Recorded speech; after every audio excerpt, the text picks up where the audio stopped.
Bailes. Bailes var ietekmēt mūsu dzīvi visdīvainākajos veidos. Piemēram, es savā IT karjerā esmu redzējis cilvēkus, kuri paliek vienā uzņēmumā 25 un vairāk gadus. Viņi kļūst iesakņoti, institucionalizēti, jā, tas ir tas vārds.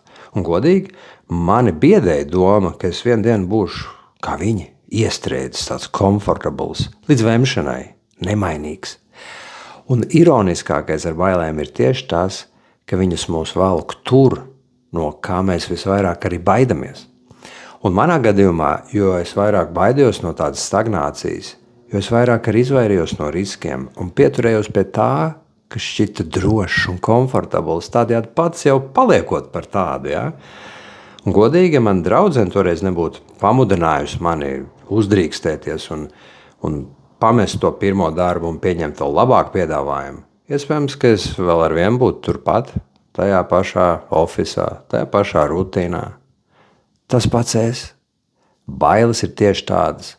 Ja mēs kaut ko nesākam darīt, lai viņas atrisinātu, tās mūs iesloga tieši tur, kur mēs vismazāk arī vēlamies būt. Nāc uz izaugsmesterapija.com. Es iedošu jums brīvu konsultāciju un sāksim atrisināt jūsu bailes.